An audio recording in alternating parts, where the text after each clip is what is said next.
Good morning to all of you. आज हम discuss करने वाले हैं एक इम्पॉर्टेंट टॉपिक को, जहाँ से हिस्ट्री में भी क्वेश्चन पूछे जाते हैं, जहाँ से पॉलिटी में भी क्वेश्चन पूछे जाते हैं। दोनों ही विषयों में, दोनों ही सब्जेक्ट्स में इम्पॉर्टेंट टॉपिक है ये 1909 का एक्ट, और आज हम 1919 के एक्ट को भी डिस्कस करेंगे। तो दो एक्ट आज हम डिस्कस करने वाले हैं, 1909 1909 का अधिनियम और 1919 1919 का एक्ट। इन दो अधिनियमों के बारे में हम इनमें जो प्रावधान किए गए थे, जो प्रोविजंस किए गए थे, इनके थ्रू, इन अधिनियमों को पारित करके इनके थ्रू जो व्यवस्था लागू की गई थी उसके बारे में आज हम जानेंगे। सबसे पहले डिस्कस करेंगे 1909 के एक्ट को। अच्छा, आज आपको ये भी पता चलेगा कि कुछ एक्ट जो पारित किए गए थे उनके सामने लिखा जाता है भारतीय परिषद अधिनियम, इंडियन काउंसिल एक्ट। 1909 के आगे आपको ये लिखा हुआ दिखाई दे रहा है। जब हम 1919 को पढ़ेंगे अभी, तो उस समय में आप पाएंगे कि यहाँ पे government of India act 1919, Bharat शासन अधिनियम 1919 लिखा रहता है। क्या डिफरेंस है दोनों के अंदर? जबकि ठीक उसी तरह से हमारे यहाँ पे एक वायसराय है, वहाँ पे ब्रिटेन में बैठा हुआ, पार्लियामेंट में बैठा हुआ एक भारत सचिव है, सेक्रेटरी है। ठीक उसी मैनर में एक्ट बनाए जा रहे हैं, पारित हो रहे हैं, पास किए जा रहे हैं, भारत पे लागू किए जा रहे हैं। फिर इनमें डिफरेंस क्या था? तो इनके प्रावधानों को पढ़ते समय आपको ये रियलाइज होगा कि इनका क्या अंतर था दोनों का। देखिए, इसे क्या कहा जाता है? Morley Minto reforms. ये नाम क्यों दिया गया? क्योंकि इस समय में मोर्ले जो था ये था भारत सचिव, ये सेक्रेटरी था, और मिंटो जो था ये थे भारत के वायसराय। तो मोर्ले मिंटो, इन दोनों के ही नाम पे, सचिव और वायसराय के नाम पे, इसे क्या कहा जाता है? Morley Minto reforms. हाँ, कितना रिफॉर्म हुआ, कितने सुधार हुए, ये तो हम प्रावधानों को पढ़ करके अब खुद से एनालिसिस कर सकते हैं, है ना। तो यहाँ पे इस अधिनियम की विशेषताएं, जहां से क्वेश्चन पूछे ही जाते हैं कि प्रोविजंस क्या थे। भाई, कौन सा प्रोविजन, आपको इसी तरह से क्वेश्चन पूछे जाते हैं। एक प्रोविजन लिख दिया गया, क्या ये प्रावधान 1909 में किया गया था, 1919 में किया गया था, 1892 में किया गया था, या 1935 में किया गया था? कब किया गया था ये प्रावधान? तो प्रावधानों में किसी तरह का कोई कंफ्यूजन आपके सामने ना आए, आप कहीं कंफ्यूज ना हो आंसर्स को करते समय। तो इसीलिए 1909-19 दोनों ही अधिनियमों को हम सरफेसली नहीं, हम बिल्कुल डिटेल में जानेंगे कि आखिर ये 1919 के आगे हम केवल दो बातें पढ़कर क्यों रुक जाते हैं कि एक तो द्वैध शासन स्टार्ट हुआ था, डायआर्की, और इसके अलावा बाइकैमरल सिस्टम, द्विसदनीय व्यवस्था शुरू हुई थी। क्या इतना ही था 1919 का अधिनियम? नहीं, आज हम डिटेल में जानेंगे और ये भी जानेंगे कि आखिर ये द्वैध शासन होता क्या है, कौन सी व्यवस्था को हमने कहा कि ये द्वैध शासन स्टार्ट हो गया था, ये भी जानेंगे। तो सबसे पहले 1909 को जानते हैं। आखिर ये अधिनियम पारित हुआ, इसमें क्या क्या प्रावधान किए गए? जो भी प्रावधान, जो भी प्रोविजंस, जो भी यहाँ पे नियम हम पढ़ने वाले हैं, उनके पीछे डेफिनेटली आधार रहा था उस समय में भारत की क्या परिस्थितियां चल रही थी। तो क्यों ना सबसे पहले हम भारत में चल रही उस समय की परिस्थितियों को जान लें, तो हमारे लिए प्रावधान पढ़ने क्या हो जाएंगे? आसान हो जाएंगे, बहुत ईजी मैनर में हमें याद रहेंगे।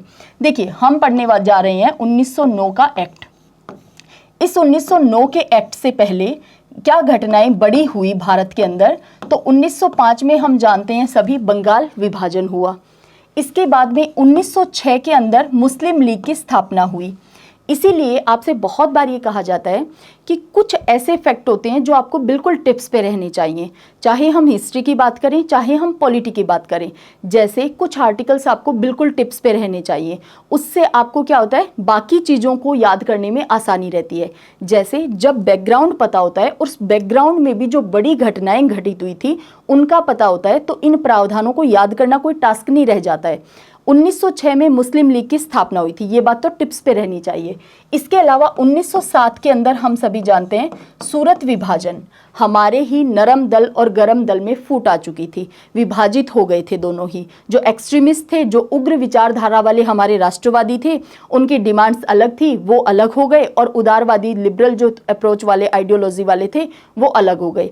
अब अंग्रेजों के लिए ऐसे समय में, जिस समय में भारत में कोई यूनिटी नहीं है, मुस्लिम लीग की स्थापना, हमारी यूनिटी पे क्वेश्चन मार्क, क्योंकि जो मुस्लिम लीग डिमांड रख रही है, क्या वो सभी भारतीयों की डिमांड नहीं होनी चाहिए थी? क्या अलग से पृथक निर्वाचन की मांग ठीक थी? तो यहाँ पे क्या लगता है? Question mark. और अंग्रेजों को क्या चाहिए था? फूट डालो की राज करो की नीति। तो फूट डालो राज करो की नीति के तहत ही तो 1905 में बंगाल विभाजन किया गया था।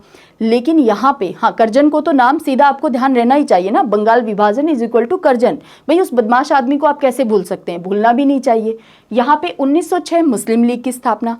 अब मुस्लिम लीग की स्थापना हुई और अंग्रेजों के लिए क्योंकि यूनिटी नहीं है, तो यहाँ पे बार्गेनिंग करना, ये जो प्रावधान यहाँ पे बनाए गए ये ऐसे बनाए गए ताकि ब्रिटिश गवर्नमेंट का हमारे ऊपर उपनिवेश पे किसी तरह की पकड़ ढीली ना हो और जड़ें मजबूत हो जाएं, इस तरह के प्रावधान लाए गए। उदारवादियों को खुश करने की भी कोशिश की गई, मुस्लिम लीग को भी खुश करने की कोशिश की गई, यानी एक तरह का विभाजन, सेपरेशन हम भारतीयों में ही कर दिया गया। फूट डालो राज करो वाली नीति को पूरी तरह से एक्सरसाइज किया गया।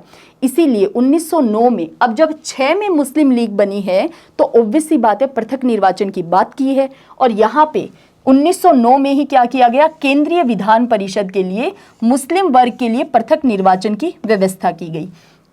अब आपको कंफ्यूजन क्या नहीं होना चाहिए, जब आपको ये पता है 1906 के अंदर मुस्लिम लीग बनी है तो 1919 तक जाते जाते इतने सालों तक वेट नहीं करेगी मुस्लिम लीग की पृथक निर्वाचन दो। 1909 में ही इनके लिए तो व्यवस्था की गई थी पृथक निर्वाचन की, तो कोई कंफ्यूजन नहीं होगा। 1909 और 1919 इन्हीं में सबसे ज्यादा कंफ्यूज होते हैं आप कि कौन सा प्रावधान 1909 का था, कौन सा 1919 का था। आज एक ट्रिक भी जानेंगे जिसके थ्रू 1919 के कुछ प्रावधानों को तो आप कभी नहीं भूलेंगे, ठीक है। जहां पे ट्रिक काम आनी चाहिए, क्योंकि हर एक फैक्ट को हम ट्रिक से याद नहीं कर सकते, वरना उन ट्रिक्स इतनी हो जाएंगी कि उन ट्रिक्स को याद करने के लिए और ट्रिक बनानी पड़ेंगी, और कुल मिलाकर इतनी ट्रिक हो जाएगी कि आपके दिमाग में एक पूरी तरह की उलझन, खिचड़ी बन जाएगी बेसिकली।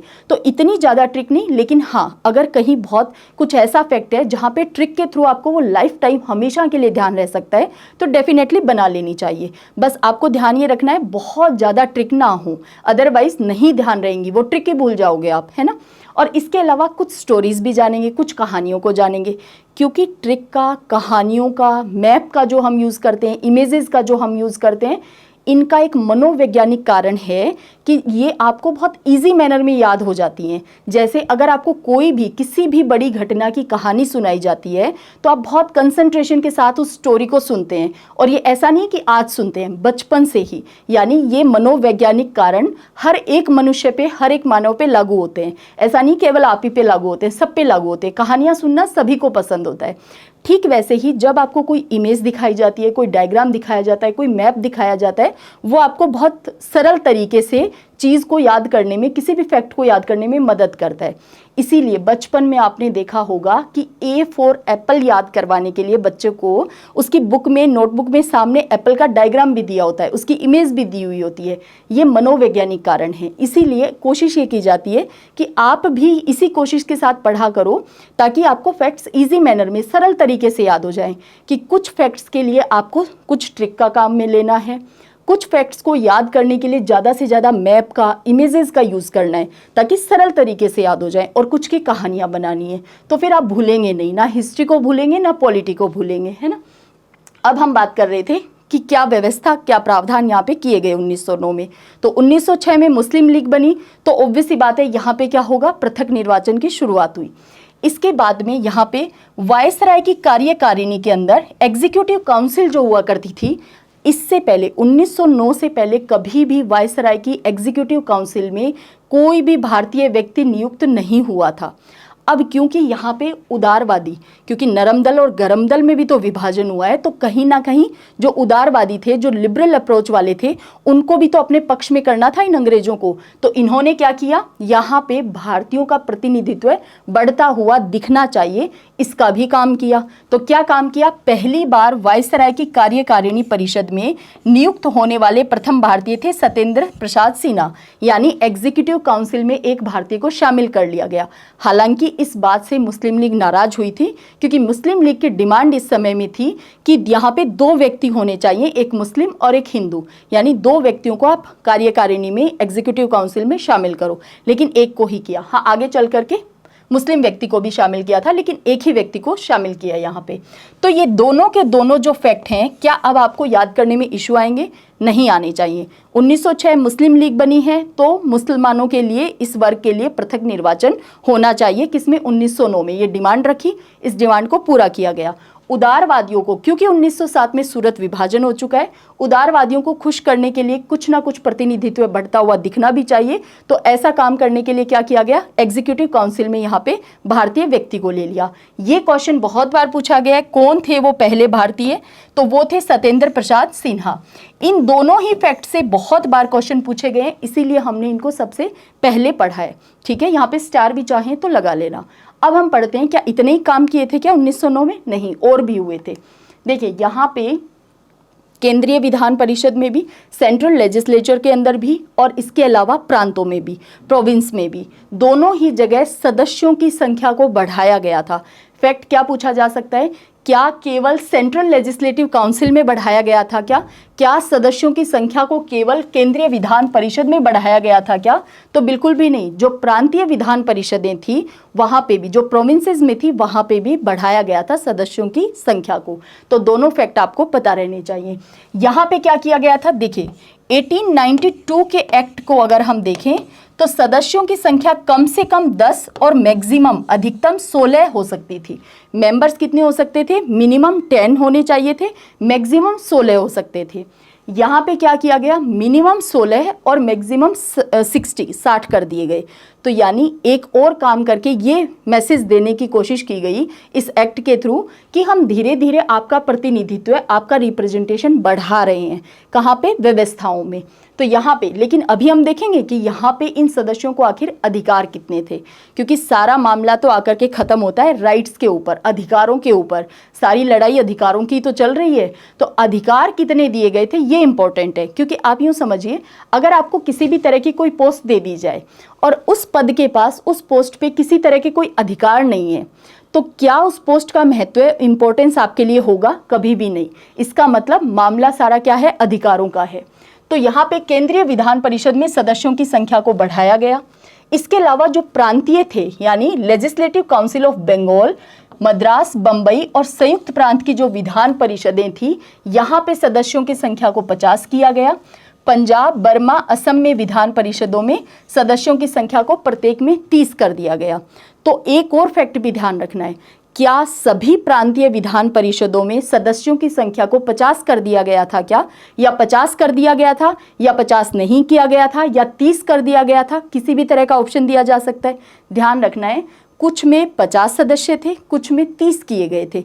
50 कहाँ किए जाएंगे, ज़्यादा सदस्य कहाँ किए जाने चाहिए और कहाँ किए गए होंगे? जो बड़ी, अब यहाँ पे जैसे बंगाल, मद्रास, बम्बई की बात आती है तो ये तो प्रेसिडेंसी थी बहुत बड़ी, तो यहाँ पे बंगाल, मद्रास, बम्बई में 50 और साथ ही साथ संयुक्त प्रांत में भी, और बाकी जो बची हुई पंजाब, बर्मा और असम थी उस समय, उनके अंदर किया गया 30। अब जो विधान परिषद के सदस्य थे, इनको अधिकार देखिए आप क्या दिया गया। विधान परिषद के सदस्यों को बजट पर वाद विवाद करने का अधिकार था। वोट देने का अधिकार नहीं था, वाद विवाद कर सकते हैं आप। प्रस्ताव पारित करने का अधिकार था। सप्लीमेंट्री क्वेश्चन पूछ सकते हैं आप, ये अधिकार भी दे दिया गया। तो अधिकारों के नाम पे, राइट्स के नाम पे क्या दिया जा रहा है वो आप समझ पा रहे हैं। और ये कब की बात चल रही है, 1909 के अधिनियम की। क्योंकि आप यूँ समझिए, मुस्लिम लीग अलग बन चुकी है, गरम दल नरम दल में फूट आ चुकी है, देश में किसी तरह की यूनिटी दिखाई नहीं दे रही। कितना आसान हो चुका था इन अंग्रेजों के लिए यहाँ पे रूल करना इस समय के अंदर, कि इन सभी की तो डिमांड ही यूनिटी में नहीं आ रही है, सबकी अपनी अपनी तरह की मांगे हैं, उनको पूरा करने के लिए हम पूरी तरह से बार्गेनिंग कर सकते हैं। तो अंग्रेजों ने बाकायदा सभी के साथ बार्गेनिंग की, हर एक दल के साथ, हर एक पार्टी के साथ डिफरेंट तरीके से डील किया इन्होंने, इनके लिए डील करना आसान भी बन गया था। अब यहाँ पे देखिए, पूरक प्रश्न पूछने का, सप्लीमेंट्री क्वेश्चन का यहाँ पे राइट दे दिया, बहुत बड़ा राइट दिया गया जैसे। इसके अलावा सदस्यों को, लेकिन हाँ, जो हमारे उदारवादी थे वो इस बात से ही खुश थे कि चलो किसी तरह के अधिकार मिलने तो स्टार्ट हुए, यहाँ से कुछ कुछ इनिशिएटिव लिए तो जा रहे हैं। लेकिन हाँ, जब हम 1919 का अधिनियम पढ़ते हैं तो उस अधिनियम के समय हम ये भी बात करते हैं कि कहीं ना कहीं उदारवादियों में असंतोष था इस 1909 के अधिनियम से। वो उतने भी खुश नहीं हुए थे जितना ये अंग्रेज सोच रहे थे कि हो जाएंगे, हम इनको बेवकूफ़ बना ले जाएंगे, ऐसा भी नहीं हुआ था। इसी वजह से तो हम ये देखते हैं कि 1919 आते आते तो मुस्लिम लीग और कांग्रेस, याद कीजिए लखनऊ पैक्ट, तो लखनऊ समझौता हो चुका था, गरम दल नरम दल एक साथ मिलकर के काम कर रहा था। तो जब देश में यूनिटी आ चुकी चुकी थी, तो डेफिनेटली ये तो डेफिनेट सी बात थी कि अब जो 1919 के प्रावधान बनने वाले थे वो डेफिनेटली ज़्यादा विस्तार से बनने वाले थे, वो ज़्यादा प्रतिनिधित्व को, और 1919 के लिए हम क्या काम में लेते हैं, उत्तरदायी शासन। तो उत्तरदायी शासन की जहां से स्टार्टिंग हो रही है, इनिशिएट लिया जा रहा है, हालांकि कोई डेट नहीं दी गई, कोई ईयर नहीं बताया गया, समय नहीं बताया गया, लेकिन एटलीस्ट ये इनिशिएट लिया तो गया। तो ये हम जानेंगे देश में जो परिस्थितियां चल रही हैं, बस ये कहानियां आपको ध्यान रहे तो प्रावधान आपको ध्यान रह जाएंगे। ठीक है, तो सदस्यों को सार्वजनिक हित से अगर पब्लिक इंटरेस्ट का कोई इशू है तो उससे रिलेटेड विषय पे, सब्जेक्ट पे क्या है, विवेचना करने का, प्रस्तावना पारित करने का ये अधिकार यहाँ पे दिया गया था। जाति, वर्ग, धर्म के आधार पर पृथक निर्वाचन प्रणाली की शुरुआत हो चुकी थी, ये अपनाई गई। यहाँ पे presidency, corporation, chamber of commerce, जमींदारों को, इन सबको पृथक प्रतिनिधित्व दिया गया था। केंद्रीय विधान परिषद की संख्या बढ़ा दी गई थी, बिल्कुल। पहले क्या थी, 16 तक मैक्सिमम थे, अब 60 तक मैक्सिमम कर दिए गए थे। यहाँ पे देखिए ये डिजिट, अब आपको डिजिट में आंकड़ों को लेकर के, संख्या को लेकर के कोई कंफ्यूजन नहीं होना चाहिए, आपको किसी तरह का माइंड में कोई कंफ्यूजन मत क्रिएट करना। देखिए सदस्यों की संख्या अगर पूछा जाए कितनी कर दी गई थी तो 60, मैक्सिमम कितनी थी, 60 थी, मिनिमम कितनी थी, 16 थी। अब यहाँ पे 60 नहीं, हमें तो 69 दिखाई दे रही है, क्योंकि 37 और 32 को आप ऐड करेंगे कि केंद्रीय विधान परिषद में सदस्यों की संख्या बढ़ा दी गई थी। The number of members of the central legislative council was increased. 37 तो थे अधिकारी, सरकारी अधिकारी, यानी जो सिविल सेवा के थ्रू आए हुए थे, जो मिलिट्री के अधिकारी थे, तो 37 तो यहाँ पे क्या थे, ऑफिशियल अधिकारी थे, सरकारी अधिकारी आप कह सकते हैं। 32 क्या थे, नॉन ऑफिशियल मेंबर थे। अब दोनों को ऐड करेंगे तो ये कितने हो जाएंगे, 69। हम कह रहे हैं 60 ही की थी, ये 9 सदस्य कहाँ से आ गए। अभी इस इक्वेशन को भी समझते हैं कि आखिर ये 9 मेंबर्स कहाँ से आ गए हैं। यहाँ पे ध्यान क्या रखना है, 37 ऑफिशियल थे, 32 क्या थे, नॉन ऑफिशियल थे। अभी नेक्स्ट स्लाइड में इस 69 वाली गुत्थी को सुलझाएंगे। 1892 में अगर हम देखें तो सदस्यों की संख्या 10 से 16 थी। अब 10 से 16 में समझ गए ना, 10 मिनिमम, 16 मैक्सिमम। 1909 में 16 से 60 कर दी गई थी। 69 सदस्यों में से 69 ये जो सदस्य हैं, इनमें से 37 सरकारी अधिकारी थे। ठीक है, 28 सदस्य जो थे ये गवर्नर जनरल के द्वारा मनोनीत किए जाते थे, और ये जो 9 सदस्य थे, ये 9 सदस्य शासकीय सदस्यों में एक्स ऑफिशियो मेंबर्स थे। और कितनी बार हमने पॉलिटी को पढ़ते समय एक्स ऑफिशियो मेंबर को जाना है। पदेन सदस्य का मतलब है कि उस पोस्ट पे, उस पद पे उस व्यक्ति को बैठाना नहीं पड़ता। एग्जीक्यूटिव काउंसिल के सदस्य होने के नाते, गवर्नर जनरल होने के नाते ऑटोमेटिक यहाँ पे वो व्यक्ति सदस्य बन जाते थे इसके। तो यहाँ पे टोटल मेंबर कितने थे, 69, लेकिन सदस्य 9 तो कौन से थे, जो पदेन थे, जिनको बनाना नहीं पड़ता था। बनाना किनको पड़ता था, 60 सदस्यों को बनाना पड़ता था, उनको नामित भी करना पड़ता था, उनको निर्वाचन भी करना पड़ता था। लेकिन 9 सदस्य तो अपने आप बन जाते थे, पदेन सदस्य थे, एक्स ऑफिशियो मेंबर्स थे। तो अब 60 और 69 में कोई कंफ्यूजन आपको नहीं होना चाहिए। 28 सदस्य गवर्नर जनरल के द्वारा मनोनीत होते थे। अब यहाँ पे आप देख पा रहे हैं, अगर हम इस डिजिट को करें कि 28 सदस्य, केंद्रीय विधान परिषद में सदस्यों की संख्या में 28 नामित करता था और 32 गैर शासकीय थे। 28 और 32 को आप जोड़ेंगे तो कितना आ जाएगा, 60 आ जाएगा। ठीक है, क्योंकि बहुत बार ये भी आपको कंफ्यूजन हो जाता है। हालांकि ऐसा क्वेश्चन बहुत रेयर पूछे जाते हैं, और वर्तमान में तो अगर प्रेजेंट के सिनेरियो को हम देखें तो इस तरह के क्वेश्चन अवॉइड किए जाते हैं, डिजिट वाले को लेकर के पर्टिकुलर अवॉइड किए जाते हैं। लेकिन ठीक है, क्वेश्चन अगर इन केस पूछ लिया जाए तो आपको तो प्रिपेयर रहना ही चाहिए। 32 जो गैर शासकीय थे, 28 को तो नॉमिनेट कर रहा है, लेकिन जो 32 गैर शासकीय, यानी किसी तरह से ना तो ये सिविल सेवा के अधिकारी थे, ना ये मिलिट्री के अधिकारी थे, ये तो भारतीय थे। इन 32 में से भी 5 सदस्यों को और गवर्नर जनरल मनोनीत कर रहा है। तो टोटल कितने सदस्यों को गवर्नर जनरल यहाँ पे नामित कर रहा है इन 60 में से? तो अभी हमने देखा कि एक तो 28 सदस्यों को सीधे सीधे कर रहा है, प्लस में गैर शासकीय में से भी 5 को और कर रहा है। तो ये 28 और 5 कितने हो गए, 33 मेंबर्स को गवर्नर जनरल नॉमिनेट कर रहा है। ये आपको दिखाई दे रहा है। एग्जीक्यूटिव काउंसिल की हम बात ही नहीं कर रहे हैं यहाँ पे, हम केवल उन 60 सदस्यों में से 32 की बात कर रहे हैं जो गैर शासकीय हैं। इसके अलावा जो 27 सदस्य थे, ये क्या होते थे, निर्वाचित किए जाते थे। अब निर्वाचन ऐसा नहीं है कि उस समय में सभी वयस्क आधार पे मत का अधिकार था, यानी 18 वर्ष से ऊपर के सभी व्यक्ति, सभी नागरिक क्या हैं, वोट देने जा रहे हैं, जिनके पास अपना वोटर आईडी है। ऐसा नहीं होता था उस समय में। एजुकेशन क्राइटेरिया बनाया हुआ था, आय इनकम को क्राइटेरिया बनाया हुआ था, तो केवल वही व्यक्ति वोट दे सकते थे जिनकी इनकम एक सर्टेन लेवल से ऊपर होती थी, जिनकी एजुकेशन एक सर्टेन लेवल से ऊपर होती थी। तो शिक्षा को, आय को, कर को, टैक्स को इन्होंने आधार बनाया हुआ था। सभी भारतीयों को वोट देने का अधिकार नहीं था। 1919 में जाते जाते पहली बार महिलाओं को वोट देने का अधिकार दिया गया और क्राइटेरिया उनके लिए भी वो सेम था, एजुकेशन, इसके अलावा टैक्स, इनकम, ये सारे क्राइटेरिया। तो यहाँ पे भाई उपनिवेश होने के अपने घाटे भी तो हैं जो कि हम देख पा रहे हैं, और घाटे ही हैं, यही कहना चाहिए हमें तो, है ना। देखिए 27 निर्वाचित सदस्यों में से ये जो निर्वाचित सदस्य हैं, इनमें से 8 सीटें पृथक निर्वाचन जो कि 1909 में दिया गया है, इसके तहत मुस्लिमों के लिए रिजर्व कर दी गई थी। 4 सीट पे ब्रिटिश पूंजीपति आते थे, आरक्षित थे ये भी। 2 सीट जमींदारों के लिए आरक्षित की गई थी। 13 सीटें जो थी ये सामान्य निर्वाचन के अंतर्गत आती थी। तो ये प्रावधान यहाँ पे प्रोविजंस किए गए थे 1909 के अंदर। हाँ, यहाँ पे 2 नाम और इम्पोर्टेंट हैं जो कि कभी भी पूछे जा सकते हैं आपसे, और प्रीवियस ईयर में पूछे भी गए हैं। कृष्णा गोविंद गुप्ता, इनको KGG के नाम से भी मिल सकता है आपको, कृष्ण गोविंद गुप्ता। और एक है सैयद हुसैन बिलग्रामी।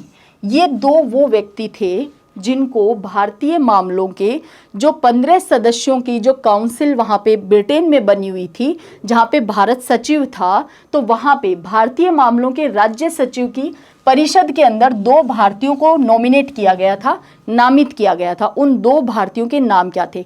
देखिए, सत्येंद्र प्रसाद सिन्हा भारत के अंदर जो वायसराय की एग्जीक्यूटिव काउंसिल थी, कार्यकारिणी परिषद थी, और उस समय एग्जीक्यूटिव काउंसिल का अगर आप वर्तमान के सिस्टम में अगर पैरेलल में रखना चाहें कि हम अब किससे तुलना करें उस एग्जीक्यूटिव काउंसिल की, तो आप कैबिनेट से कर सकते हैं। जो कैबिनेट मिनिस्टर्स होते हैं, पॉलिसी मेकिंग में उनका कितना बड़ा रोल होता है, ठीक वैसी ही पोजीशन पे एग्जीक्यूटिव काउंसिल, कार्यकारिणी परिषद के सदस्य हुआ करते थे उस समय में वायसराय के पास।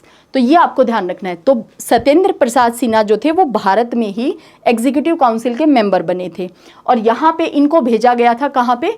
वहाँ पे जो 15 सदस्यों की एक सभा, एक समिति बनी हुई थी, उसके अंदर भेजा गया था। कृष्ण गोविंद गुप्ता को और सैयद हुसैन बिलग्रामी को नामित किया गया था ब्रिटेन में जो 15 सदस्य थे उनके अंदर। भारत का वायसराय तो ऑब्वियसली बात है, अभी हमने देख लिया, मिंटो था इस समय के अंदर, और इसीलिए मिंटो को क्या कहा जाता है? सांप्रदायिक निर्वाचन का जनक, फादर ऑफ कम्युनल इलेक्शन। इसी ने बीज बोए थे, ये सांप्रदायिक निर्वाचन वाले बीज इसी ने बोए थे। इसीलिए KM मुंशी जी ने इस एक्ट को कहा था कि इस एक्ट ने भारत में उभरते प्रजातंत्र का गला घोंट दिया है। और मोर्ले ने क्या लिखा था वो देखिए, मतलब पता इनको भी था कि हम क्या काम कर रहे हैं, हम किस तरह के बीज बो रहे हैं और आगे चल करके इसका क्या फल मिलने वाला है, ये पता इनको भी था उस समय में। तो मोर्ले ने लिखा, पृथक निर्वाचन मंडल स्थापित करके हम नाग के दांत बो रहे हैं और इसका फल भीषण ही होगा। भाई नाग के दांत बोएंगे तो जहर ही मिलेगा, तो हुआ भी वही। इसीलिए कहीं ना कहीं आगे चल करके जो पार्टीशन हुआ, जो विभाजन हुआ, उसके पीछे बहुत से कारण रहे, जिनमें से एक कारण ये सांप्रदायिक निर्वाचन भी हम कह सकते हैं। अब हम, ये तो था 1909 का, तो मेन बातें और प्लस में ये जो सदस्यों की संख्या बढ़ाई गई है संयुक्त प्रांत में, मद्रास में, बम्बई में और कलकत्ता में, यहाँ पे कलकत्ता नहीं, बंगाल में, यहाँ पे 50 सदस्य कर दिए गए थे, और इसके अलावा पंजाब में, असम में यहाँ पे कर दिए थे 30 सदस्य। तो एक तो ये फैक्ट आपको ध्यान रखना है, और साथ ही साथ 2 फैक्ट तो हैं इंपॉर्टेंट। मुस्लिमों के लिए पृथक निर्वाचन कर दिया, सत्येंद्र प्रसाद सिन्हा पहले व्यक्ति बन गए थे। इसके अलावा जो सदस्यों की संख्या है 28 नामित, और इसके अलावा ये नामित कहाँ कर रहा है? जहाँ पे सरकारी अधिकारियों को लिया जा रहा है। और जो 32 थे, इनमें से अभी हमने देखा कि 27 को तो निर्वाचन और 5 को नामित करता था, ठीक है। तो नॉमिनेटेड कितने थे? 5 मेंबर्स। 27 मेंबर्स क्या होते थे? इलेक्शन के थ्रू, निर्वाचन के थ्रू आते थे। उनमें भी रिजर्वेशन दिया गया। 8 किसको दे दी गई सीटें? मुस्लिम वर्ग को दे दी गई। अब हम बात कर लेते हैं भारत शासन अधिनियम 1919। अच्छा, जो हमने एक्ट पढ़ा उसमें क्या किसी तरह के, क्यों उसे भारत परिषद अधिनियम कह रहे हैं हम, इंडियन काउंसिल एक्ट कह रहे हैं हम? क्योंकि यहाँ पे किसी तरह का कोई बदलाव क्या गवर्नमेंट के कंट्रोल को लेकर के आपको दिखा? क्या नहीं। सदस्यों की संख्या बढ़ा दी, केंद्रीय परिषद में भी और प्रांतों की विधान परिषद में भी बढ़ा दी, भारतीयों को शामिल कर लिया, कोई किसी तरह के बहुत ज़्यादा अधिकार यहाँ पे नहीं दिए गए सदस्यों को, ये भी हमने देख लिया। जो निर्वाचित सदस्य थे उनको भी अधिकार नहीं दिया गया। हाँ, आप सार्वजनिक हित में कोई मामला है तो उस पर बातचीत कर लो, बजट पे वाद विवाद कर लो, पूरक प्रश्न पूछ लो, तो इस तरह के कोई अधिकार नहीं थे। लेकिन अब बात हम कर रहे हैं 1919 के एक्ट की। अब यहाँ पे हमें बदलाव बहुत व्यापक स्तर पे देखने को मिलते हैं, साथ ही साथ गवर्नमेंट के कंट्रोल को लेकर के यहाँ पे हमें, इसीलिए हमने क्या कहा, 1919 के अधिनियम को उत्तरदायी शासन की शुरुआत कहा जा सकता है। लेकिन एग्जीक्यूट का कोई समय नहीं दिया गया, इन्होंने किसी तरह का कोई टाइम डिसाइड करके नहीं बताया था। लेकिन क्योंकि चेंजेस बहुत ज़्यादा थे और बहुत व्यापक स्तर पे थे, बड़े पैमाने पे थे, लार्ज स्केल पे चेंजेस हुए थे, इस वजह से इसे हम क्या कहते हैं, और गवर्नमेंट में यानी कंट्रोल को लेकर, नियंत्रण को लेकर के चेंजेस हुए थे, इसीलिए इसे क्या कहा जाता है, government of India act, Bharat शासन अधिनियम। तो यहाँ पे रूल में चेंजेस आए थे, शासन के अंदर चेंजेस आए थे, इसीलिए इसे हम क्या कहते हैं, मॉन्टेग्यू चेम्सफोर्ड सुधार, या इसे मॉन्टफोर्ड भी कहा जाता है। मॉन्टेग्यू इस समय में कौन थे, ये थे भारत सचिव, और यहाँ पे वायसराय कौन था, चेम्सफोर्ड। मॉन्टेग्यू कहीं ना कहीं उदार प्रवृत्ति के थे, उदार प्रवृत्ति के भी थे, और साथ ही साथ इन सुधारों को अब हम देखेंगे कि 1909 की तुलना में ये सुधार कितने व्यापक थे, कितने विस्तार से थे।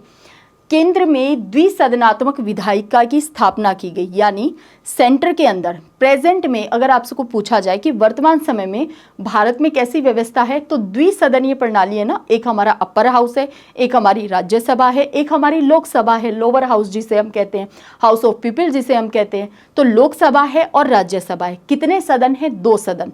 कोई भी नियम कानून बनने के लिए दोनों सदनों से पास होना चाहिए, फिर राष्ट्रपति के सिग्नेचर होने चाहिए, तब जाकर के वो हमारे देश के लिए क्या बनता है, कोई नियम कानून बनता है। सदन कितने हैं, 2 हैं। ठीक इसी तरह से यहाँ पे 1919 में, अब देखिए यहाँ पे एक ट्रिक काम आने वाली है, 1919। यहाँ पे आपको क्या दिखाई दे रहा है, एक ऐसी डिजिट जो अपने आप में 2 बार रिपीट हो रही है, 1919। क्या इतिहास को पढ़ते समय और कॉलोनियल स्टेज को, यानी उपनिवेशवाद को, भारत में उपनिवेशिक काल को पढ़ते समय क्या कहीं भी इस तरह की डिजिट आपको फिर से रिपीट होती दिखाई देती है? कभी भी नहीं। अगर आप बात करेंगे 1818, भाई भारत कोई ब्रिटिश क्राउन के अंडर में नहीं था 1818 में, वो तो 1857 के बाद 1858 के एक्ट में ब्रिटिश क्राउन के अंडर में गया है। अगर आप बात करेंगे 1717, तो ये तो बहुत ही पीछे हम चले गए हैं, 1818। अब आप बात करेंगे 2020 हो सकता है, 2020 में तो भारत कहाँ पहुँच चुका था। तो इसका मतलब 1919 ये एक ऐसा सन, एक ऐसा ईयर है जो अपने आप को रिपीट कर रहा है, एक ऐसी डिजिट जो अपने आप को ही दोहरा रही है। तो अगर दोहरा रही है तो यहाँ पे दोहरे से ध्यान रखना है, एक तो द्वैध शासन, प्रांतों के अंदर द्वैध शासन, और द्वि से ध्यान रखना है, द्विसदन, यहाँ पे बाई कैमरल लेजिस्लेचर थी यहाँ पे, और द्वैध शासन था प्रांतों के अंदर। तो ध्यान रखना है, केवल प्रांतों में द्वैध शासन तक इस मामले को, इस एक्ट को सीमित मत कर देना। ये बहुत बड़ा एक्ट था और बहुत क्वेश्चन यहाँ से बनते हैं और आगे भी बनेंगे। तो केंद्र में, अब हम इसको डिटेल में जानेंगे, केंद्र में द्विसदनात्मक विधायिका की स्थापना, प्रांतों में द्वैध शासन प्रणाली की शुरुआत। अच्छा, इस समय में देश में परिस्थितियाँ क्या थी, तो देखिए 1914 से लेकर 1918 ब्रिटेन तो लगा हुआ था फर्स्ट वर्ल्ड वॉर के अंदर। ये क्या था, फर्स्ट वर्ल्ड वॉर। और इस समय में वो उम्मीद कर रहे थे कि भारतीय उनका पूरा सहयोग करें इस वॉर के अंदर, इस विश्व युद्ध के अंदर। भारत ने पूरा सपोर्ट किया भी, इस उम्मीद से किया कि आने वाले समय में ये हमारे लिए कुछ अच्छा काम करेंगे, ये शासन प्रशासन में हमारी भूमिका को, हमारे रोल को और ज़्यादा बढ़ाएंगे, हमारे रिप्रेजेंटेशन को बढ़ाएंगे, और जो एक्चुअल रिप्रेजेंटेशन होना चाहिए वैसा करेंगे। इस तरह के प्रोविजंस लाएंगे, प्रावधान लाएंगे, एक्ट लेकर आएंगे। इस उम्मीद के साथ भारतीयों ने पूरा सपोर्ट किया इन ब्रिटेन वालों को। ठीक है, इसके अलावा हम जानते हैं 1915, 9 जनवरी 1915 को सुबह सुबह, 9 जनवरी की सुबह सुबह गांधी जी जो हैं वो भारत आ गए हैं। तो क्या इस बात का इम्पैक्ट आने वाला था? तुरंत तो नहीं आने वाला था, है ना, क्योंकि देखिए इस समय में तिलक जी बहुत लोकप्रिय और बहुत उनका ओहदा ऊपर था। गांधी जी हालांकि हम जानते हैं साउथ अफ्रीका में सत्याग्रह, सत्य के आग्रह को खूब एक्सरसाइज करके आए थे और अंग्रेज उनकी ताकत को, उनकी स्ट्रेंथ को पहचान पा रहे थे, इसमें कोई दो राय नहीं है। लेकिन भारत में क्या परिस्थितियां चल रही हैं, इससे अभी तक बहुत प्रैक्टिकल यानी बहुत ही लेवल पे अगर हम कहें तो गांधी जी समझ नहीं पा रहे थे कि भारत में ग्राउंड लेवल पे क्या मामला चल रहा है ना। इसके अलावा तिलक बहुत बड़ा नाम थे इस समय के अंदर, इसीलिए उनके आगे लोकमान्य लगता है, लोकमान्य बाल गंगाधर तिलक। इसके अलावा गोपाल कृष्ण गोखले जो कि बहुत बड़ा नाम, और भी अन्य दिग्गज नेता। तो यहाँ पे जो इम्पैक्ट था वो इस बात का और भी ज़्यादा था। 1916 में लखनऊ पैक्ट, लखनऊ समझौता, मुस्लिम लीग और कांग्रेस दोनों आपस में मिल गए हैं। साथ ही साथ एनी बेसेंट और तिलक जी मिलकर के होम रूल आंदोलन चला रहे हैं, होम रूल मूवमेंट चला रहे हैं, यानी नरम दल और गरम दल में भी समझौता आपस में, उदारवादी और गरमपंथी भी मिल गए हैं, मुस्लिम लीग और कांग्रेस भी मिल गई है। यूनिटी कितनी है भारत में, और कहीं ना कहीं भारतीयों की स्वय शासन की मांग जो है वो और भी ज़्यादा तीव्र हो गई है। ब्रिटेन फर्स्ट वर्ल्ड वॉर में लगा हुआ है। 1917 के अंदर रूस में जो क्रांति हुई, जारशाही को समाप्त कर दिया गया, लेनिन के नेतृत्व में क्रांति हुई। कहीं ना कहीं उस रिवोल्ट ने, उस क्रांति ने ऑल ओवर वर्ल्ड ये मैसेज छोड़ दिया कि किसी भी तरह की तानाशाही को बर्दाश्त नहीं किया जाएगा, और अगर जनता यूनिटी में हो, अगर वहाँ के लोग नागरिक यूनिटी में हो, तो किसी भी देश से किसी भी प्रकार के तंत्र को, सिस्टम को उखाड़ के फेंका जा सकता है। तो ये जो अंग्रेजों को जो व्हाइट मैन बर्डन थ्योरी, हम सभ्य करने आए हैं, हम सिविलाइज बनाने आए हैं, हम बहुत बेहतर कर रहे हैं उपनिवेशों में, इन सब चीज़ों का एक्चुअल में अंदाजा लगना स्टार्ट हो चुका था कि वर्ल्ड वाइड सिनेरियो का डेफिनेटली इन पे भी इम्पैक्ट आ रहा था, प्रभाव आ रहा था। तो यहाँ पे इतनी सारी घटनाएं जो वर्ल्ड वाइड और भारत में घटित हो रही थी, एक यूनिटी आ रही थी। साथ ही साथ हम इस बात से भी अवेयर हो चुके थे कि हाँ, इन अंग्रेजों को हम भारत से बिल्कुल भगा सकते हैं, है ना। तो ये हमारे अंदर और ज़्यादा कॉन्फिडेंस ला रही थी ये बात, और भारतीय जागरूक भी धीरे धीरे बढ़ते जा रहे थे, जागरूकता बढ़ती जा रही थी उनमें। बाहर से डिग्रियाँ ले लेके आने वाले लोगों में वहाँ के सिस्टम को बहुत ही सटीक तरीके से और बहुत ठीक नज़र से देख करके आने वाले भारतीय भी बहुत हो चुके थे। तो वो ये समझ पा रहे थे कि ये अंग्रेज तो दो तरह का शासन करते हैं, इनके देश में जाओ तो अलग ही रूल है, और भारत में आओ तो इनके अलग ही शोषण, अलग ही अत्याचार हैं। तो इस बात को समझ तो गए थे ना भारतीय। तो इस बात का पूरा पूरा प्रभाव इस 1919 पे दिखाई देता है, और फिर 1935 को पढ़ते समय हम और परिस्थितियों को जानेंगे। तो देखिए अब इस एक्ट को पढ़ते हैं। इसे मोंटफोर्ड भी कहा जाता है, अदरवाइज मोंटेग्यू चेम्सफोर्ड सुधार भी कहा जाता है। केंद्र में द्विसदनात्मक विधायिका की स्थापना की गई थी।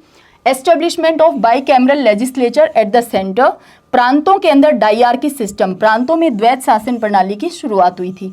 हुआ क्यों ये मामला, इस कंसेप्ट को समझते हैं, आखिर ये द्वैत शासन क्या था। तो यहाँ पे ये दो वो फैक्ट हैं जहाँ से बार बार क्वेश्चन पूछे जाते हैं। तो जैसे ही द्वैध की, द्वि की, बाई की या डाई की बात आती है, वैसे ही आप उस डिजिट को ध्यान करेंगे जो अपने आप में वो ईयर 2 बार रिपीट कर रहा है, और वो क्या है, 1919। और यही ट्रिक है जो बहुत ही आसान है। इस ट्रिक के लिए आपको कोई अदर ट्रिक बनाने की नीड नहीं पड़ने वाली है। यहाँ पे केंद्र में क्या किया गया, प्रत्यक्ष निर्वाचन की व्यवस्था। यहाँ पे मोंटेग्यू जो कि लिबरल व्यक्ति था, उदारवादी व्यक्ति था, उसने बाकायदा ये घोषणा की कि अभी तक तो हम केवल प्रतिनिधित्व, रिप्रेजेंटेशन को ही बढ़ाने की बात करते थे, लेकिन अगस्त प्रस्ताव इसे कहा जाता है, क्योंकि अगस्त में मोंटेग्यू ने वहाँ पे ये प्रस्ताव पेश किया था ब्रिटेन की संसद में, तो इसे अगस्त प्रस्ताव कहा जाता है। उसके बाद ये एक्ट बनकर आया था, और 1921 से जाकर के ये एक्ट लागू हुआ था, 1919 वाला। लेकिन इस समय में इस व्यक्ति ने, जो मोंटेग्यू है, इस व्यक्ति ने कहा था कि अब से भारतीय ही भारतीयों को चुनेंगे शासन करने के लिए। ये बात इसने कही थी, यानी कहीं ना कहीं उत्तरदायी शासन की शुरुआत हुई थी यहाँ से। इसके अलावा केंद्रीय बजट को राज्य के बजट से अलग कर दिया गया था। लोक सेवा आयोग का गठन किया गया था। जब हमने बहुत ही शॉर्ट में सिविल सर्विसेज डे को पढ़ा था, अच्छा ट्रिक आप ऐसे भी बना सकते हैं कि कौन सा आपका डेट ऑफ बर्थ है, इसके अलावा कौन सा ईयर है आपका, उससे ठीक 100 साल पहले की इतिहास की घटनाओं को आप रिलेट कर सकते हैं कि अच्छा इस ईयर में मैं पैदा हुआ था, इससे ठीक 100 साल पहले ये घटनाएं हुई थी। इस तरह की ट्रिक आपको ज़्यादा याद रहती हैं। जैसे 21 अप्रैल, मैं अपना बर्थडे कभी नहीं भूल पाती हूँ, आप भी नहीं भूलने देते हैं, लेकिन वैसे भी मैं कभी नहीं भूल पाती। क्यों? सिविल सर्विसेज डे है उस दिन, है ना, तो बहुत बड़ा दिन है हमारे लिए। लेकिन स्पेशली जो एग्जाम की प्रिपरेशन कर रहे हैं उनके लिए तो बहुत बड़ा दिन है। वही होली है, वही दिवाली है। तो यहाँ पे लोक सेवा, हमने 21 अप्रैल को बहुत शॉर्ट, बहुत ब्रीफ में जाना था आखिर किस तरह से लोक सेवा आयोग का गठन किया गया था भारत के अंदर। पहले भारतीयों ने डिमांड रखी एग्जाम लंदन में क्यों, यहाँ पे भी होना चाहिए, यहाँ पे एग्जाम होगा तो डेफिनेट सी बात है कि यहाँ पे एक आयोग, एक कमीशन भी चाहिए। तो ली कमीशन ने भी सिफारिश की थी और 1919 के अधिनियम में भी कहा गया था, इसी के आधार पर लोक सेवा आयोग का गठन किया गया था, पब्लिक सर्विस कमीशन को फॉर्म किया गया था। पहली बार 1919 के अंदर, पहली बार, ये डिजिट अपने आप में इतनी इंपॉर्टेंट है ना, 1919, पहली बार महिलाओं को मत देने का अधिकार दिया गया था, बहुत सीमित मात्रा में। हिंदू मुस्लिम, देखिए मुस्लिमों को तो 1909, क्यों 1909? क्योंकि 1906 में मुस्लिम लीग बन चुकी है। अब मुस्लिम लीग अपनी डिमांड ये डेफिनेटली इसने रखी थी कि हमें चाहिए पृथक निर्वाचन, तो तुरंत अंग्रेजों को, क्योंकि मुस्लिम लीग को बनाने के अंदर इन्होंने सपोर्ट किया था ना, शिमला में जाकर आगा खां के नेतृत्व में ये मिले थे, तो यहाँ पे कहीं ना कहीं सपोर्ट करने के नाते इनको, अंग्रेजों को इनकी कोई ना कोई डिमांड तो माननी ही थी पूरी तरह से। इस डिमांड को मान भी लिया था इन्होंने कि केवल मुस्लिमों को पृथक निर्वाचन 1909 में दिया गया था। क्यों? क्योंकि 1906 में मुस्लिम लीग बन चुकी थी। हिंदू, मुस्लिम, सिख और क्रिश्चियन के लिए भी अलग निर्वाचन की व्यवस्था को लागू कर दिया गया था। तो 1919 आते आते ये जो पृथक निर्वाचन वाली व्यवस्था है, सेपरेट जो इलेक्टोरेट है, इसको और ज़्यादा एक्सटेंड कर दिया था, और ज़्यादा बढ़ा दिया गया था, और ज़्यादा विस्तार दे दिया गया था कि अब सिखों को भी और क्रिश्चियन को भी अलग से निर्वाचन। सचिव कौन था यहाँ पे? Edwin Samuel Montagu. तो ये था सचिव, पूरा नाम वायसराय चेम्सफोर्ड था। संवैधानिक सुधारों की योजना इन्होंने तैयार की थी, जिसके आधार पर यहाँ पे प्रियम्बल, प्रस्तावना भी लाई गई थी। इस एक्ट के समय में सबसे पहले प्रस्तावना प्रियम्बल भी लाई गई थी। इसीलिए जब हम पढ़ते हैं हमारी संविधान सभा और हमारे कॉन्स्टिट्यूशन के बनने की प्रोसेस को, उस प्रोसेस में इसीलिए ये वाले प्रावधान, ये एक्ट जो हैं वो बहुत इंपॉर्टेंट रोल प्ले करते हैं, बहुत महत्वपूर्ण हो जाते हैं कि आखिर जो व्यवस्था चली आ रही थी वहाँ से हमने क्या क्या उठाया है, क्या क्या लिया है उन व्यवस्थाओं से। तो यहाँ पे इसके आधार पर भारत शासन अधिनियम जो है वो 1919 को अधिनियमित किया गया था। इस एक्ट से पहले यहाँ पे ब्रिटेन से एक दल आया भी था ये एग्जामिन करने कि आखिर ये जो रिपोर्ट दी गई है, मॉन्टेग्यू ने जो रिपोर्ट बनाकर दी है, वो किस तरह से वर्क कर रही है और किस तरह का माहौल, परिस्थितियाँ चल रही हैं भारत के अंदर। इस बात को देखने के लिए आए भी थे। कौन? अंग्रेजों का एक दल आया था। 1921 में मॉन्टेग्यू चेम्सफोर्ड सुधारों को लागू किया गया था। एक्ट आया था 1919 में और लागू हुआ था 1921 में। अधिनियम का उद्देश्य क्या था? भारतीयों का शासन में प्रतिनिधित्व सुनिश्चित करना, और यहाँ पे ये भी लिख लेना कि उत्तरदायित्व को बढ़ाना भी, उत्तरदायित्व या उत्तरदायी शासन को बढ़ाना भी इनका क्या था? एक उद्देश्य था। हालांकि बस डेट डिसाइड नहीं बताई थी, डेट डिसाइड नहीं हुई थी, तो इस नाते बस वो एक तरह का बहकावे में रखने जैसा या फिर आपको केवल इस बात में उलझाने जैसा काम इन्होंने किया था, ये हम कह सकते हैं। अधिनियम ने केंद्र के साथ साथ प्रांतीय स्तरों पर भी, यहाँ पे ये वर्ड देखिए, क्यों ना इस एक्ट के आगे गवर्नमेंट ऑफ इंडिया एक्ट लगे, भारत शासन अधिनियम लगे, क्यों ना लगे? क्योंकि यहाँ पे शासन के स्तर पे सुधारों की शुरुआत की गई थी, और वो भी कौन से? केंद्र के स्तर पे भी और प्रांतीय स्तरों पे भी। जबकि जो परिषद, जो काउंसिल एक्ट थे, वहाँ पे परिषदों में ही उनके सदस्यों की संख्या को बढ़ाया गया था। रूल के लेवल पे किसी तरह का, गवर्नमेंट के कंट्रोल को लेकर के किसी तरह का बदलाव नहीं किया गया था। इसीलिए 1935 के एक्ट को भी हम पढ़ते हैं भारत शासन अधिनियम पढ़ते हैं। अधिनियम की मुख्य विशेषताएं क्या थी, जो कि हमारे लिए जानना है ही बहुत इंपॉर्टेंट। तो अगर हम बात करें केंद्रीय स्तरीय सरकार की, सेंट्रल लेवल पे क्या चेंजेस हुए थे, तो ऐसे मामले जो राष्ट्रीय महत्व के थे या एक से अधिक, अच्छा यहाँ पे प्रेजेंट में हमारे पास क्या है? केंद्र सरकार है, तो केंद्र सूची के विषय हैं जिन पे हमारी लोकसभा, राज्यसभा, राष्ट्रपति मिल करके, यानी दोनों सदनों से पास होकर राष्ट्रपति के सिग्नेचर से हमारे यहाँ पे नियम कानून बन सकते हैं। कौन से विषयों पे? जो हमारी सेंट्रल लिस्ट है ना, जो हमारी संघ सूची है, यूनियन लिस्ट कहना चाहिए। यूनियन लिस्ट पे कानून नियम कौन बना सकता है? केंद्र बना सकता है। स्टेट लिस्ट जो हमारी राज्य सूची है, उस पे नियम कानून कौन बना सकता है? राज्य बना सकते हैं। और एक हमारी है समवर्ती सूची, जिसपे केंद्र और राज्य दोनों कानून बना सकते हैं। उनमें से कॉन्फ्लिक्ट आने पर क्या प्रावधान होते हैं, उसको हम डिटेल में पॉलिटी में पढ़ते ही हैं। यहाँ पे भी कुछ इसी तरह का मामला किया गया कि यहाँ पे एक ऐसे विषय हैं, सब्जेक्ट रख दिए गए कि इन पे कानून कौन बनाएगा, नियम कौन बनाएगा, लॉ कौन बनाएगा? केंद्र बनाएगा। तो ऐसे मामले केंद्रीय स्तर पे कौन से मामले रखे गए? ऐसे मामले जो राष्ट्रीय महत्व के थे, एक या अधिक प्रांतों से संबंधित थे और केंद्रीय सरकार के द्वारा शासित थे।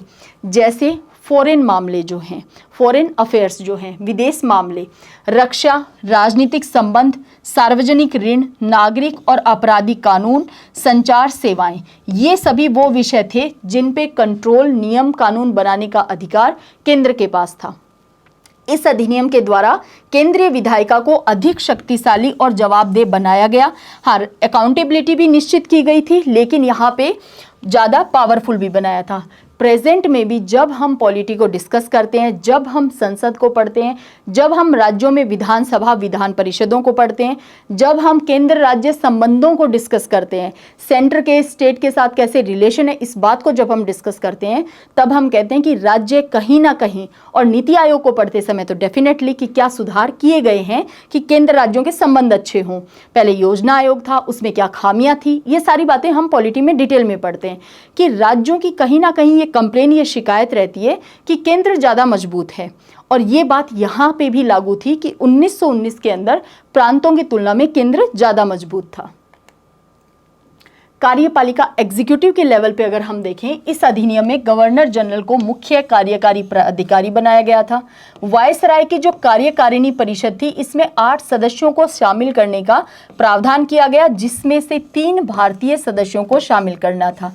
अब बहुत बार बुक्स में आप क्या पढ़ते होंगे कि 1909 की तुलना में एग्जीक्यूटिव काउंसिल में जो वायसराय की कार्यकारिणी परिषद थी, यानी जो कैबिनेट थी बेसिकली, ये निर्वाचित सदस्यों, अन्य ये जो विधान परिषद है, इनके सदस्यों को कुछ भाव नहीं देते थे। ये जो अधिकारी हुआ करते थे, ये जो एग्जीक्यूटिव काउंसिल के लोग हुआ करते थे, इनको पता था कि इनका, ये जो विधान परिषदों के सदस्य हैं, इनका कोई प्रभाव हम पे नहीं आने वाला, ना ही ये विधान परिषदों के प्रति किसी तरह की अकाउंटेबिलिटी, किसी तरह की रिस्पॉन्सिबिलिटी लेते थे, कोई उत्तरदायित्व नहीं था इनका।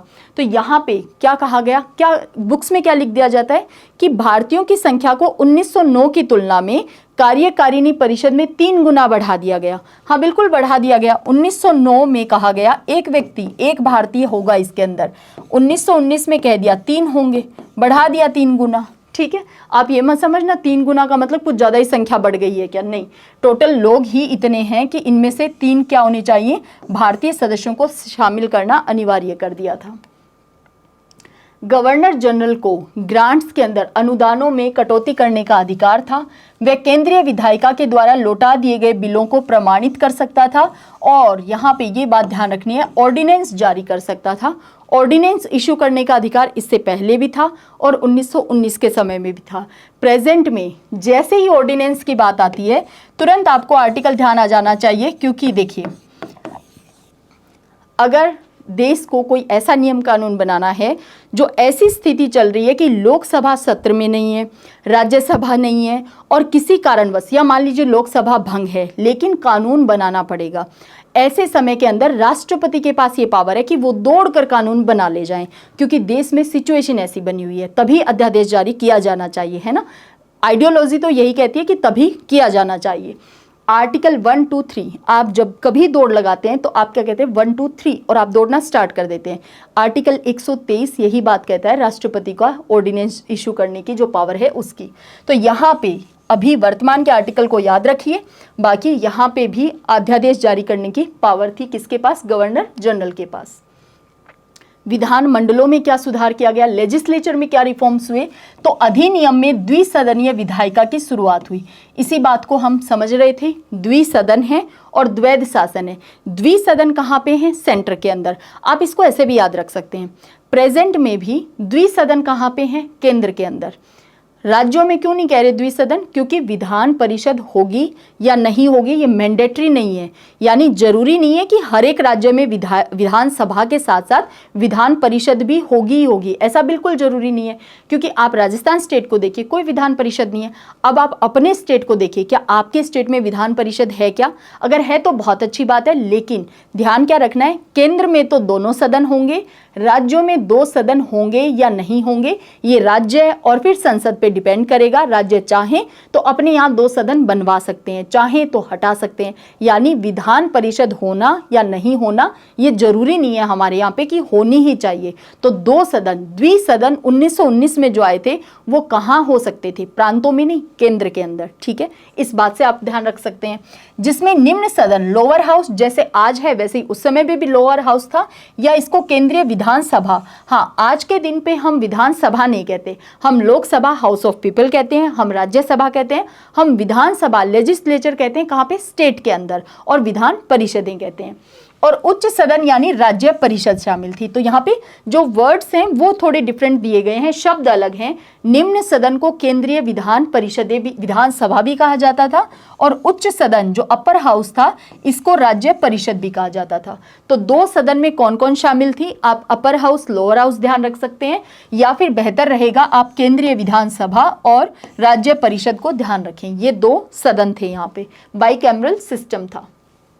केंद्रीय विधानमंडल के सदस्यों को सरकार से प्रश्न पूछने का, ये पूरक प्रश्न, सप्लीमेंट्री क्वेश्चन पूछने का अधिकार तो 1909 में भी दे दिया था।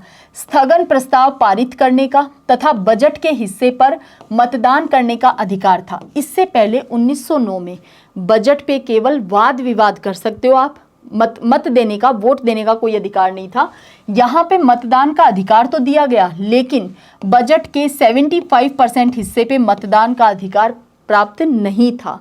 तो आप समझ पा रहे हैं कि आपको इस तरह से उलझाया जा रहा है, यानी इन एक्ट, इन अधिनियमों के माध्यम से, कि भारतीयों को लगे कि हाँ भाई हमें शामिल किया जा रहा है, शामिल किया भी जा रहा है, संख्या बढ़ाई भी जा रही है, लेकिन राइट्स को देते समय फिर से वो अवेयरनेस ये अंग्रेज रखते थे कि किसी भी तरह का नियंत्रण हमारे हाथ से ना छूट जाए। और इन सब के बाद वायसराय के पास तो थी एब्सोल्यूट मैनर में पावर, है ना, लेकिन बजट के 75%, इस बात पे गौर करना, क्योंकि ये बात तो लोक लुभावन वाली है ना, लुभाने वाली बात लग रही है कि हाँ भाई मत देने का अधिकार दे दिया। नहीं, 75% हिस्से पे आप मत दे ही नहीं सकते, वोट नहीं कर सकते।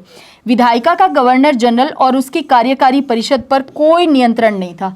ये जो विधायिका थी जिसके अंदर हमारे वाले भारतीयों को शामिल किया जा रहा था, संख्या को बढ़ाया जा रहा था, उसका ये गवर्नर जनरल और उसके एग्जीक्यूटिव काउंसिल पे कोई कंट्रोल नहीं था। तो आप समझ पा रहे हैं कितनी पावर ऑलरेडी ये लोग लिए बैठे थे। निम्न सदन में, ये जो लोअर हाउस था, निम्न सदन में या केंद्रीय विधानसभा कहना चाहिए, इसके अंदर थे 145 सदस्य, 41 मनोनीत थे, जिसमें से 26 ऑफिशियल थे। यानी जब कभी बात आए ऑफिशियल की, अधिकारी की, इसका मतलब वो गवर्नमेंट में ऑलरेडी थे, यानी या तो वो मिलिट्री पोस्ट पे थे या वो सिविल सर्विस के थ्रू थे, वो ऑलरेडी अधिकारी थे। तो 26 तो अधिकारी और 15 गैर सरकारी, यानी ये किसी तरह से सरकार का कोई हिस्सा नहीं थे, ना सिविल सर्वेंट थे ना ही ये कोई मिलिट्री के थ्रू थे। 104 निर्वाचित में से, क्योंकि 41 क्या है, नॉमिनेटेड हैं, बचे हुए 104, टोटल कितने हो गए 145, किस में बैठे हुए हैं, प्रेजेंट की लोकसभा याद कर लीजिए, लोकसभा में बैठे हैं। हाँ, हमारी लोकसभा में अब जो आगामी चुनाव है उसके बाद किसी तरह का नॉमिनेशन नहीं होगा, किसी व्यक्ति का नॉमिनेशन नहीं होगा। 104 निर्वाचित जो हैं, राज्यसभा में अभी भी है ना, 104 जो निर्वाचित सदस्य थे, इनमें से 52 जनरल, 30 जो थे वो मुस्लिम लीग और कांग्रेस ने आपस में मिलकर के जो समझौता किया, जिसे हम लखनऊ पैक्ट पढ़ते हैं, उसको हम एक बहुत ही शॉर्ट, बहुत ही स्वीट तरीके से किसी एक क्लास में डिस्कस कर लेंगे, जो कि बहुत ही छोटी सी क्लास होगी।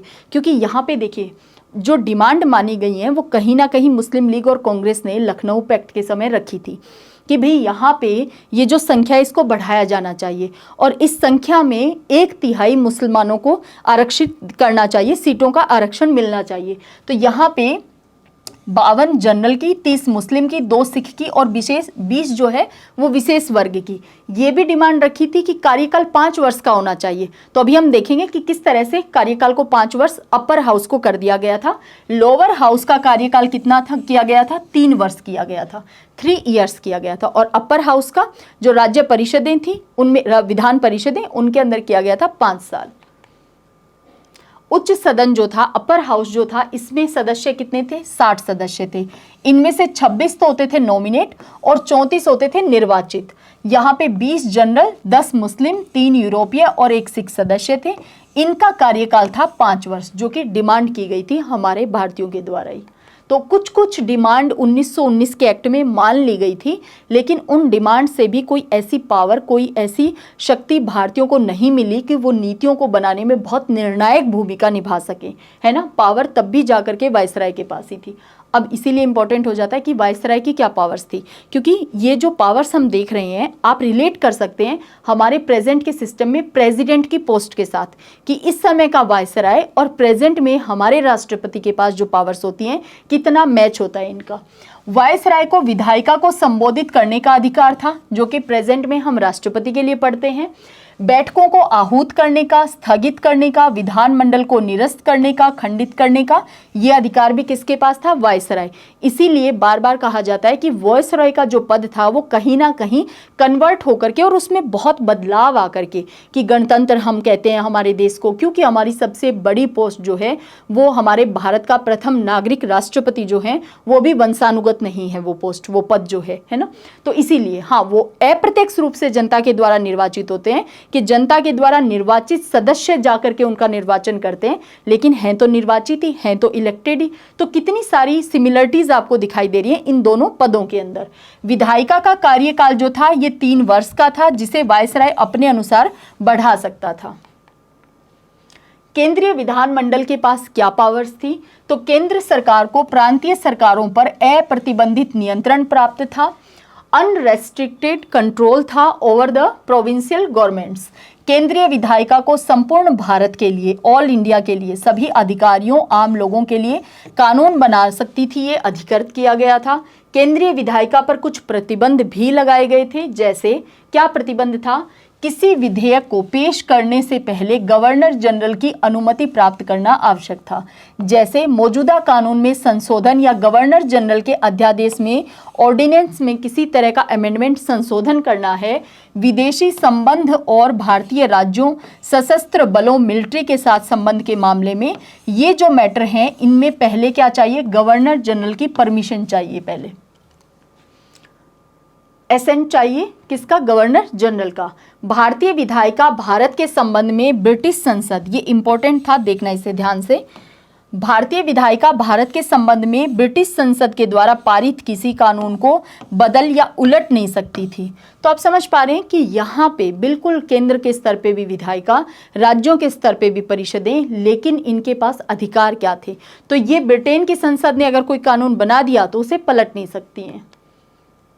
प्रांतीय स्तर पे यहाँ पे भी देखिए 1909 में भी प्रांत के स्तर पे हमने देखा सदस्यों की संख्या बिल्कुल बढ़ाई गई थी, 50 और 30, है ना। यहाँ पे भी क्या किया गया था, चेंजेस किए गए थे। प्रांत स्तरीय सरकार, प्रोविंशियल गवर्नमेंट में क्या था, इसमें देखिए 1861 में यहाँ पे एक मामला और अच्छा रिजोल्व हुआ था। क्या, 1861 में ही इन प्रोविंसेस को, इन प्रांतों को कहा गया था कि आप अपने लिए नियम कानून बना सकते हैं, लेकिन किसी तरह की कोई क्लैरिटी, कोई डिफाइन नहीं किया गया कि कौन से नियम कानून बना सकते हैं, और क्या सेंटर उसमें किसी तरह की कोई छेड़खानी नहीं करेगा, क्या सेंटर किसी तरह का कोई उसके अंदर रेस्ट्रिक्शन नहीं लगाएगा, प्रतिबंध नहीं लगाएगा। तो ऐसा कुछ क्लियर नहीं हुआ था, तो इसीलिए प्रांत चाहते हुए भी नहीं किसी तरह के कोई नियम कानून बना पाए थे। इस 1919 के एक्ट के अंदर ये बात क्लियर कर दी, क्या कहा कि भाई विषयों का बंटवारा कर दो, जो देश के हित के विषय हैं, विदेशी मामला है, डिफेंस है, जो संचार है, कम्युनिकेशन है, इन सब को कहाँ पे रखो, इन सब को रखो केंद्र के पास, और कुछ विषयों को दे दो किसके पास में, जो प्रांत है उनके पास में, ताकि प्रांत अपने लिए नियम कानून बना सकें। अब जो सब्जेक्ट, जो विषय प्रांतों को दिए गए, आगे इनको फिर से 2 भागों में बांट दिया, और इसी 2 भागों में बांटने को कहा जाता है द्वैध शासन। कैसे 2 भागों में बांटा, एक को कहा कि ये तो है हस्तांतरित विषय, और एक को कहा ये है आरक्षित विषय, आरक्षित या आप कह लीजिए रिजर्व्ड सब्जेक्ट, और एक को कहा ये है ट्रांसफर्ड सब्जेक्ट। अब ये जो दो सब्जेक्ट, यानी पहले वाला जो डिवीजन था वो तो क्लियर ही नहीं था 1861 वाला, 1919 में जो सब्जेक्ट्स थे उनको बाकायदा डिवाइड कर दिया गया और कहा गया कि इन पे प्रांत जो हैं वो कानून बना सकते हैं। फिर प्रांतों को जो विषय दिए गए थे उन विषयों का आगे फिर से दो पार्ट में डिवाइड कर दिया, एक थे हस्तांतरित विषय, एक थे आरक्षित, एक थे ट्रांसफर्ड सब्जेक्ट, एक थे रिजर्व्ड सब्जेक्ट। अब यहाँ पे गवर्नर जनरल तो था ही था, एक तरफ थे हमारे मंत्रीगण और एक तरफ थे उसकी एग्जीक्यूटिव काउंसिल। अब जो आरक्षित विषय थे इसमें बहुत इंपॉर्टेंट सब्जेक्ट्स को रखा गया और उन महत्वपूर्ण विषयों को रख करके कहा कि इस पे जो नियम कानून बनाएंगे वो गवर्नर जनरल और उसकी एग्जीक्यूटिव काउंसिल जो उसी के द्वारा की गई है गठित, वही मिलकर के इस पे क्या बनाएंगे, नियम कानून बनाएंगे। और हस्तांतरित विषय पे कहा गया ये जो सदस्यों की संख्या हम बढ़ाते जा रहे हैं, गवर्नर जनरल और उसके मंत्रीगण उन्हीं की सहायता से यहाँ पे नियम कानून बनेंगे। और यहाँ पे जो विषय रखे गए वो जैसे एग्रीकल्चर रख दिया, बहुत छोटे विषय है ना, वो यहाँ पे रखे गए। तो प्रांतों में कानून बनाने वाली जो बॉडी थी, लॉ रूल मेकिंग जो बॉडी थी, वो दो बॉडी बन चुकी थी। कैसे? एक हस्तांतरित विषय के बनाने के लिए और एक आरक्षित विषय पे बनाने के लिए। एक तरफ गवर्नर जनरल और उसके एग्जीक्यूटिव काउंसिल और एक तरफ गवर्नर जनरल और मिनिस्टर्स थे। तो दो बॉडी हो जाने का कोई औचित्य नहीं था। किसी तरह से ये इस बात को डिफाइन नहीं कर पाए कि क्यों दो बॉडी बनाई जा रही है। भाई प्रोविंस के लिए नियम कानून बनाने हैं तो बना लिए जाएंगे, दो बॉडी क्यों बनाएंगी, अलग अलग विषय क्यों बांटे हैं आपने। इसी व्यवस्था को कहा गया था द्वैध शासन। तो आपने शायद अभी तक केवल रटना चाहा होगा इस फैक्ट को कि हाँ भाई प्रांतों में इस समय में 1919 के अधिनियम में द्वैध शासन को लागू किया गया था। क्या था ये शासन, क्या ये रूल था, वो शायद आपको आज समझ में आ गया होगा। तो अब आपको रटने की भी नीड नहीं है और कंसेप्ट भी आपको समझ में आ गया है। अब इसे थोड़ा डिटेल में जान लेते हैं। देखिए इसमें वे विषय शामिल थे जो प्रांतों के लिए थे, जो एक विशिष्ट प्रांत से संबंधित थे, जैसे सार्वजनिक स्वास्थ्य, जैसे स्थानीय स्वशासन, शिक्षा, सामान्य प्रशासन, चिकित्सा सुविधाएं, भूमि राजस्व, जल आपूर्ति, अकाल राहत कानून और व्यवस्था, कृषि। ये सब किसके हवाले कर दिए गए कि ये वो विषय हैं जिन पे प्रांत अपने नियम कानून बना लें। इसके बाद में डायरकी, द्वैध शासन की शुरुआत। इस अधिनियम ने प्रांतीय स्तर पर कार्यपालिका के लिए द्वैध शासन की प्रणाली की शुरुआत की। द्वैध शासन को 8 प्रांतों में लागू किया गया था। कौन कौन से थे वो 8 प्रांत, ये आपको ध्यान रखना है। असम में, बंगाल, बिहार, उड़ीसा में, मध्य प्रांत में, संयुक्त प्रांत में, बॉम्बे, मद्रास और पंजाब। देखिए बॉम्बे, मद्रास और बंगाल तीनों प्रेसिडेंसी तो आपको तुरंत स्ट्राइक कर जाती हैं। इसके अलावा असम है, यहाँ पे बिहार है, उड़ीसा है, मध्य प्रांत है और संयुक्त प्रांत है। तो ये 5 आपको ध्यान रखने हैं। आप MP, UP इस तरह से भी करके ध्यान रख सकते हैं। मध्य प्रांत है, संयुक्त प्रांत है, उड़ीसा है, बंगाल, बिहार। क्योंकि देखिए जब हम पढ़ते हैं दीवानी मिली थी तो हम कहते हैं अंग्रेजों को बंगाल, बिहार, उड़ीसा की दीवानी मिली थी, तो उससे ध्यान रख सकते हैं। तो ये कुछ चीज़ें आप अपने हिसाब से अपने अकॉर्डिंग सेट कर सकते हैं कि मैं इस फैक्ट को कैसे याद रखूंगा। द्वैध शासन व्यवस्था के तहत प्रांतीय सरकारों को अधिक अधिकार प्रदान किए गए थे। बिल्कुल जो अधिकार, ये फैक्ट है क्योंकि 1861 से लेकर 1919 तक बेचारे प्रांतों को, प्रोविंसेस को ये क्लियर ही नहीं था कि वो कहाँ पे रूल, नियम, कानून बना सकते हैं। यहाँ पे आकर के उनको बिल्कुल कुछ विषयों पे ही सही, कम विषयों पे ही सही, कम से कम अधिकार तो मिला था। गवर्नर प्रांत का क्या था? कार्यकारी प्रमुख था। विषयों का विभाजन किया गया, 2 सूचियां बनाई गई। एक सूची अभी हमने देखा रिजर्व्ड लिस्ट थी, दूसरी स्थानांतरित सूची थी और इन पे अलग अलग लोग कानून बनाते थे। गवर्नर इनके अंदर दोनों में कॉमन व्यक्ति था। आरक्षित सूची में शामिल विषयों का प्रशासन गवर्नर के द्वारा नौकरशाहों यानी उसकी कार्यकारी परिषद एग्जीक्यूटिव काउंसिल के माध्यम से किया जाना था। और इसमें विषय क्या थे? देखिए कानून और व्यवस्था, बड़ा सब्जेक्ट, वित्त, भू राजस्व, सिंचाई, ऐसे विषय कहाँ रखे गए? जहाँ पे गवर्नर और उसकी एग्जीक्यूटिव काउंसिल नियम कानून बनाते थे। सभी महत्वपूर्ण विषयों को प्रांतीय कार्यकारिणी के आरक्षित विषयों में शामिल कर लिया गया था। हस्तांतरित जो ट्रांसफर्ड सब्जेक्ट थे, जो हस्तांतरित विषय थे, उनका शासन गवर्नर भारतीय मंत्रियों की सलाह से करता था। इसमें शिक्षा, स्वास्थ्य, स्थानीय प्रशासन, उद्योग, कृषि, उत्पाद शुल्क जो है जिसे एक्साइज ड्यूटी आप कहते हैं, ये सारे विषय जो थे वो इसमें शामिल थे, जहाँ पे ये हमारे मंत्री, भारतीय और गवर्नर मिलकर के कानून बनाते थे। प्रांत में संवैधानिक तंत्र के विफल हो जाने की स्थिति में गवर्नर जो है वो हस्तांतरित विषयों को अब प्रशासन भी अपने हाथ में ले सकता था। यहाँ पे स्टार लगाना और स्टार डबल लगाना है एक और फैक्ट पे। भारत के राज्य सचिव और गवर्नर जनरल आरक्षित विषयों के संबंध में हस्तक्षेप इंटरफेयर कर सकते थे, जबकि स्थानांतरित विषयों के संबंध में उन्हें हस्तक्षेप करने का अधिकार नहीं था। इस बात पे जरूर डबल स्टार लगाना। अब ये आरक्षित और स्थानांतरित विषय कौन कौन से थे ये आप समझ ही गए हैं, प्रांतों में। और आरक्षित विषय वो थे जहां पे गवर्नर और उसके एग्जीक्यूटिव काउंसिल है। तो भारत का जो सचिव, राज्य सचिव है और जो गवर्नर जनरल है वो आरक्षित विषयों पे तो किसी तरह का इंटरफेयर कर सकता था, लेकिन ये जो हस्तांतरित विषय थे इनके संबंध में इंटरफेयर करने का कोई अधिकार प्राप्त नहीं था। विधानमंडल में किस तरह के सुधार किए गए थे? तो देखिए, विधानमंडल में प्रांतीय विधान परिषदों का और अधिक विस्तार कर दिया गया। 70% सदस्यों का चुनाव किया जाना था।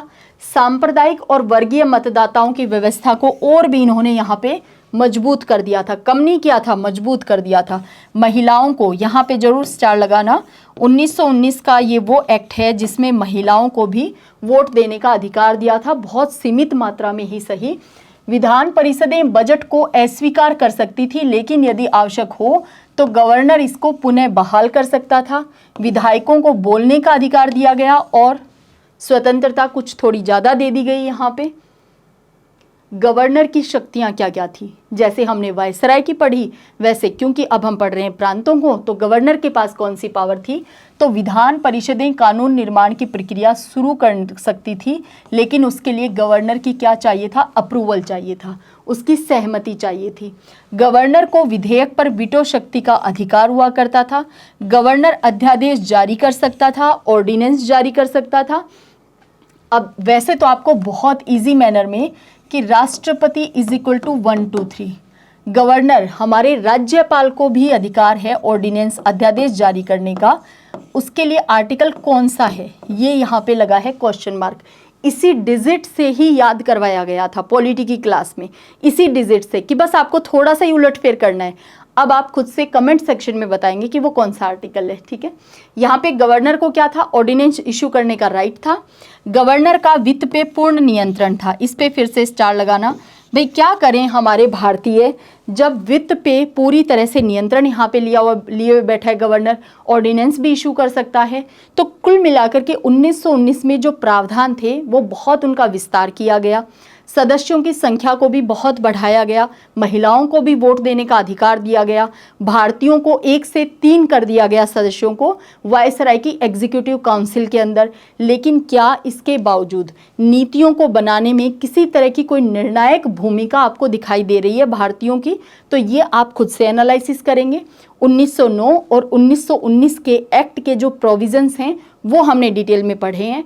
आई होप आप द्वैध शासन को कभी रटने की कोशिश नहीं करेंगे और साथ ही साथ द्विसदनीय व्यवस्था को, और ये फैक्ट भी और कंसेप्ट भी दोनों आज की क्लास में आपको समझ में आ गए होंगे, ये मैं पूरी उम्मीद करती हूँ। आई होप आपने क्लास को पूरी तरह से एंजॉय किया है। तो मिलते हैं नेक्स्ट टॉपिक में। जय हिंद, जय भारत।